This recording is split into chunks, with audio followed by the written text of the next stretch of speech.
भारत की पहली दवा company Bengal Chemical and Pharmaceutical Works की प्रेरक कहानी। एक ताने ने बदल दी भारत की दवा उद्योग की तस्वीर।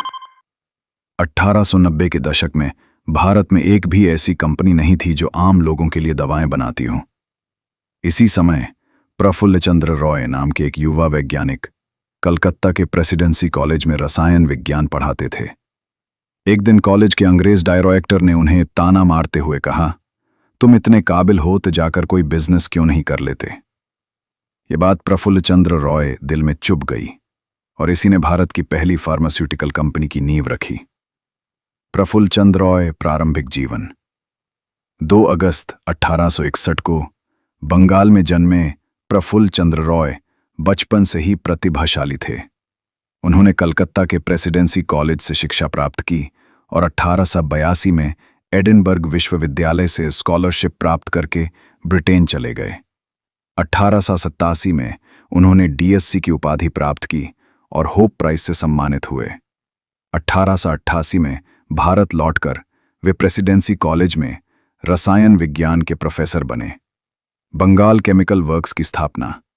1892 में प्रफुल्ल चंद्र रॉय ने महज 700 रुपये की पूंजी से कलकत्ता में एक किराए के घर में बंगाल केमिकल वर्क्स की स्थापना की। यह भारत की पहली वैज्ञानिक दवा निर्माण कंपनी थी। शुरुआत में कंपनी ने औद्योगिक रसायन बनाने पर ध्यान दिया, लेकिन जल्द ही उन्होंने दवाओं के निर्माण की ओर रुख किया। संघर्ष और सफलता की कहानी। प्रारंभिक दिनों में कंपनी को कई चुनौतियों का सामना करना पड़ा। ब्रिटिश कंपनियों का दबदबा, तकनीकी सीमाएं और पूंजी की कमी जैसी समस्याएं थीं, लेकिन प्रफुल्ल चंद्र रॉय के दृढ़ निश्चय और वैज्ञानिक दृष्टिकोण ने कंपनी को सफलता दिलाई। 1901 तक कंपनी का नाम बदलकर Bengal Chemical and Pharmaceutical Works Limited कर दिया गया। विस्तार और विकास। अगले कुछ वर्षों में कंपनी ने तेजी से प्रगति की। पश्चिम बंगाल, मुंबई और कानपुर में नए कारखाने स्थापित किए गए। प्रफुल्ल चंद्र रॉय ने कभी शादी नहीं की और अपना पूरा जीवन विज्ञान और उद्योग को समर्पित कर दिया। उन्हें आधुनिक भारतीय रसायन विज्ञान का जनक माना जाता है। राष्ट्रीयकरण और वर्तमान स्थिति। 1944 में प्रफुल्ल चंद्र रॉय के निधन के बाद कंपनी का प्रदर्शन गिरने लगा। 1977 में भारत सरकार ने कंपनी का राष्ट्रीयकरण कर दिया और इसका नाम बदलकर Bengal Chemicals and Pharmaceuticals Limited BCPL रखा गया।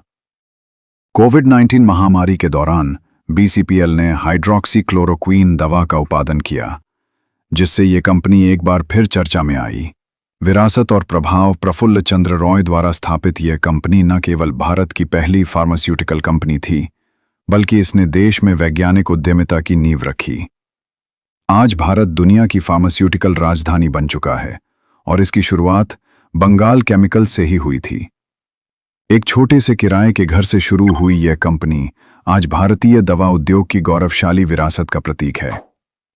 आप लोगों से मेरा एक अनुरोध है कि अगर आपको ये भारत के प्रफुल्ल चंद्र रॉय जी की कहानी पसंद आए तो लाइक, सब्सक्राइब और शेयर जरूर करें। धन्यवाद।